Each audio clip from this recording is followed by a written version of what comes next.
What kind of Arab would I be if I didn't have an RPG buried in my yard? I'll get my sons and I'll be there soon. Syrian Warfare is somewhat unique in the world of video games in that it breaks an unwritten taboo. Never make a video game covering a war which is still happening. World War II? Fine. Vietnam War? Cool. But any war in the 21st century is rarely done unless the war within the game is fictional. Not only did Cats Who Play, the developers of Syrian Warfare, choose such a sensitive topic, but they went the extra mile by adding their own blend of dark and racial humour into the story, which we will be covering later in this review. I must remark that although I played this game straight to the end on the highest difficulty and I really enjoyed it, I will be doing my best to be as impartial and critical of the game's failings as I possibly can. I will also be discussing a short history and my opinions on offensive and controversial video games in the past, alongside Syrian Warfare, just to spice things up. Hello, I'm Florence, and today we're reviewing Syrian Warfare, developed and published in 2017 by Cats Who Play, and is available now on Steam for anybody who wishes to play something unique. I think now is a time to discuss the controversies of video games, because for those of you who are unaware, Donald Trump, President of the United States, recently blamed violent video games as a contributor to school shootings. Maybe what they're seeing and how they're seeing it, and also video games. I'm hearing more and more people say the level of violence on video games is really shaping young people's thoughts. And then you go. Just to be fair, the Democrats are also just as bad when it comes to scapegoating video games for society's problems. With that said, let's introduce the basics. The game has you start as a Syrian police officer who returns to Syria after a long holiday in Lebanon with his wife. Shortly after he returns, his chief is killed by the game's primary villain, a man named Wahid. Wahid has endless foreign support, the media loves him, and he leads hordes of religious extremists who want to kill all the town's Christians and overthrow the Syrian government. They've got funds, weapons, and basically endless support from abroad. You watch TV, you know what's going on. The government is falling. I'm offering you the chance to join the winning side before it's too late. They won't touch you or your men. They might cut up a few of the Christians in your town, but that's just for show. It won't be significant, and they'll make you the leader. What do you say? In the tutorial mission, you defend your hometown alongside your fellow officers from Wahid's religious extremists. Later in the game, you make your way up to being a hotshot military commander with tanks, helicopters, and hundreds of troops under your command. During the course of the game, you will play as the Syrians and Russians fighting against the two main terrorist groups, Al-Nusra and ISIS. For those of you who are unfamiliar with the ins and outs of the Syrian war, Al-Nusra is the largest Syrian rebel group. They were founded by former members of Al-Qaeda, the same people who blew up the Twin Towers. Thing is, they change their names so frequently that by the time this review is published, the term Al-Nusra might already be outdated. With the basic premise established, let's have a look at the people who developed this game. Yeah.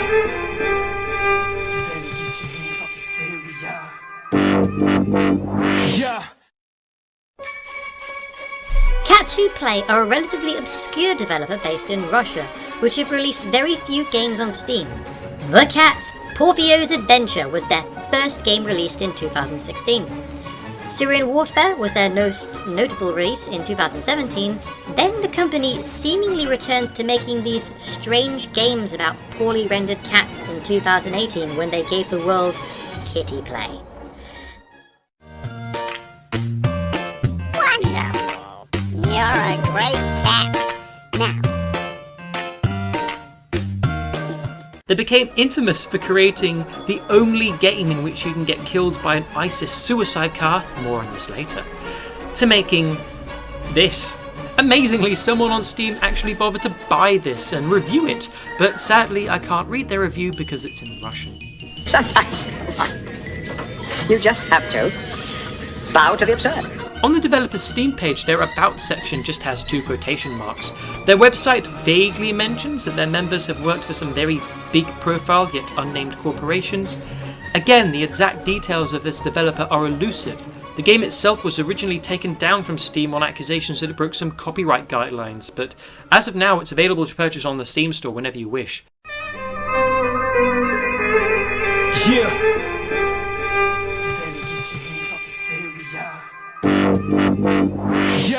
One thing of note in this game which sets it apart from many other war games, and something that ties very closely with the humour, is its depiction of Arabs.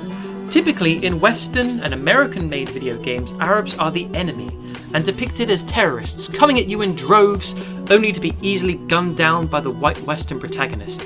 In fact, one complaint of the Call of Duty series is that players were becoming uncomfortable after realising they knew who to shoot based on their skin colour. Meanwhile, the best argument they have to persuade you against Foreign J Furious is that, here, terrorist! Like just saying the fucking word will activate your pre-programmed berserker mode, Manchurian Candidate style. It's a bit creepy how the only characters who remain consistently trustworthy are all white Americans with the same haircut, because everyone with an accent and or dark skin is obviously just totally fucking jealous of our freedom, guys. I can already hear people calling me an SJW for even daring to mention this, but this is my experience, and it's the experience of many other people too. However, in Syrian Warfare, the Arabs are the heroes, fighting to protect their home, mosques and families from the ISIS menace who have come from neighbouring countries to destroy and take over. ISIS and al-Nusra are depicted as a foreign threat, funded by neighbouring dictatorships, and whose ranks are bloated with people from neighbouring countries who have come to Syria to destroy them. The depiction of Islam is notably different, as ISIS are depicted not as Islamic terrorists, but as monsters who have twisted Islam for their own political ends. In at least 2 missions you have to fight to protect mosques from ISIS, and in the Damascus mission you have to work alongside your local imam to convince people to leave ISIS. The game pits you as a hero, protecting the innocent from droves of ISIS and al-Nusra terrorists, yet at the same time, the universe within the game depicts you as the villain. Let me explain. In one mission, you have to destroy an ambulance carrying an ISIS leader.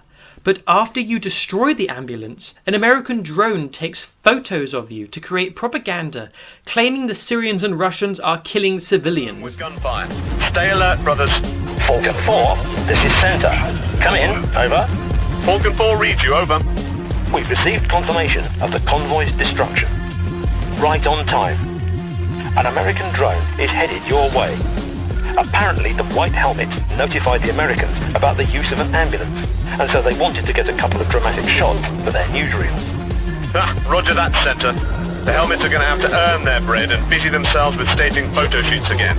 Then again, that's nothing new. We'll proceed to the final assault on the building where the target is hidden.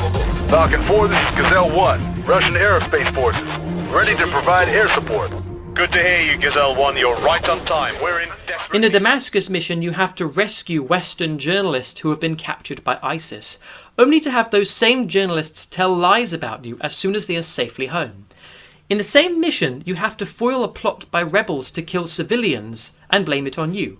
Al-Qaeda-linked rebels, with the help of Wahid, have fitted explosives onto an evacuation bus and plan on detonating it and blaming the Syrians and Russians. You have to reach the bus in time and rescue the civilians yourself before the bomb goes off. One criticism of the game is that none of the characters are very memorable, and you will most likely forget who these people are. It's been a few months since I beat the game, which took me about 45 hours on its highest difficulty, and I can vaguely remember 3 different characters, but I had to look up these names for this video. Your hero has a wife, but you only ever hear her in the tutorial. Listen carefully, take the children and everything you can carry and make a run for the bus. It's in front of Aunt Medina's house. And who are we? Quiet, woman, do as I say, I'll find you later, just leave. Not sure if that was another Arab stereotype, but let's not think too deeply into that. Yeah.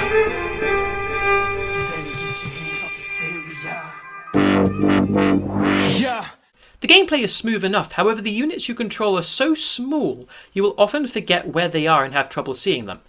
For some comparison, here is Syrian Warfare. Among the abandoned hangars, there's now a whole factory dedicated to the production of Shaheed mobiles. And that's where they're training all the folks they've brainwashed. Please, save them, if you can. And here is another popular strategy game, Company of Heroes 2.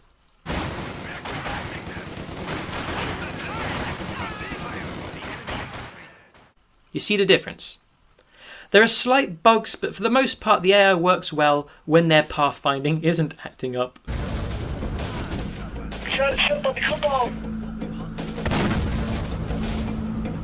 All around me are familiar faces. One thing which is crucial on higher difficulties is looking out for enemy ATGM missiles, anti-tank guided missiles, which can one-shot kill your vehicles on higher difficulties. In some strategy games like Company of Heroes 2, the way to win is to create infantry with incredibly high damage close up and senselessly rush them towards the enemy to tear them to shreds. By the way, Company of Heroes 2 is a terribly, historically inaccurate game, and the reason why is a video in the description.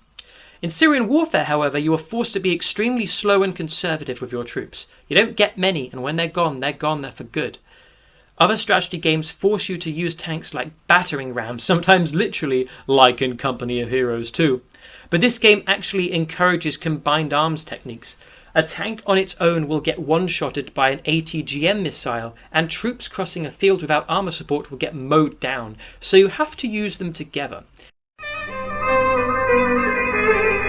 Yeah.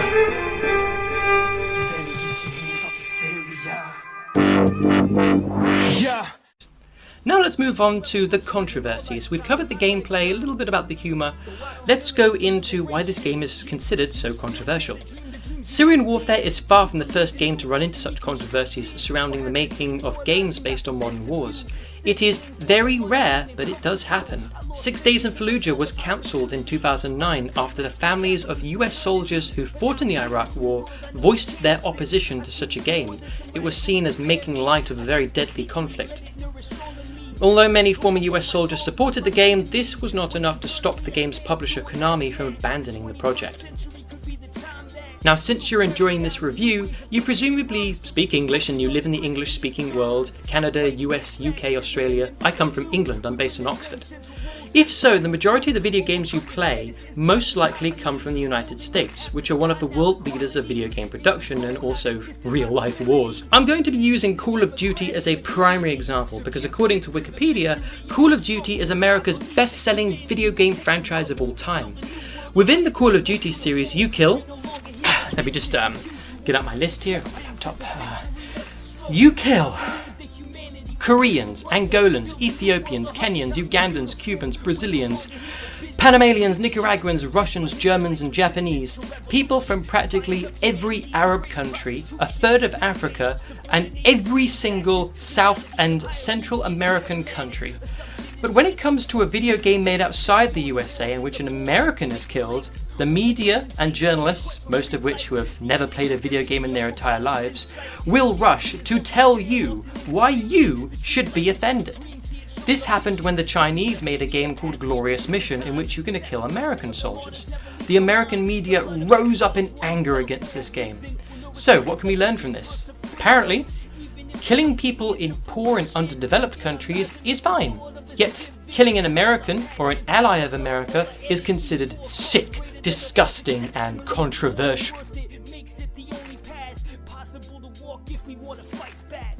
It goes even further. In Call of Duty Black Ops 2, you were given a mission to support the Mujahideen in Afghanistan. Literal Islamist terrorists are painted as the good guys. This isn't over yet.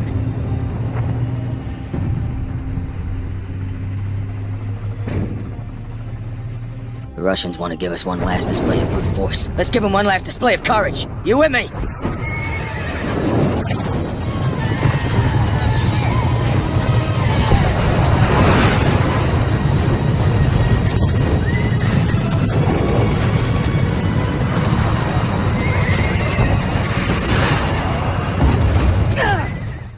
In this same game, you play as a CIA agent fighting alongside the apartheid nation of South Africa and invading Angola. And the Angolans you are invading are depicted as ape-like animals who use child soldiers and run at you suicidally like lemmings. There's another gaming reference. Down. Yeah! Damn it, Hudson! They got T-62 tanks in support! We need you to take the heat off! Remember that this is the single best-selling video game franchise in America of all time, and it depicts Islamist terrorists and fascist apartheid regimes as the good guys.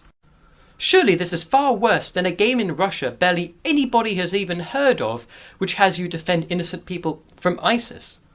To get a better idea of which games are considered controversial or not in the wider media, I searched up YouTube compilations of the top offensive video games ever made. Watch Mojo's top offensive you know the type of video people make.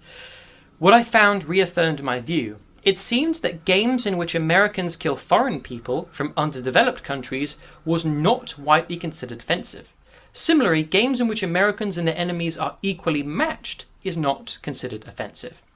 Yet games from a foreign perspective in which you play as someone from outside America, where you kill Americans or their allies, is considered offensive, funnily enough. I found one YouTuber called That Creepy Reading, which made a video titled Top 20 Disturbing Games You Have Not Heard Of.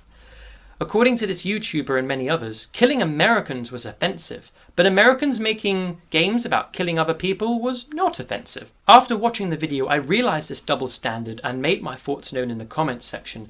Now, this video is currently over 2 years old and has over 700,000 views, and my complaint became the single most thumbed up comment on this video of all time. People were agreeing with me, people saw the link. The video creator responded to me, but it was an incredibly weak response. It didn't really say much at all. You can read it yourself by pausing this video, or you can find a link to their video in the description. I think that there is a strong double standard when it comes to video games based on war. Americans are allowed to kill everyone on the planet who their government doesn't like in real life. Yet, when it's the other way around, we're told it's sick and offensive. Perhaps the reason for the controversy surrounding Syrian Warfare is not so much the fact it takes place in a modern war, but that the people complaining about the game don't like the narrative. In my opinion, they're not outraged that a modern war is being covered in video game media, but rather that the game itself depicts the war from a viewpoint which they disagree with, i.e. the Russians and the Syrians.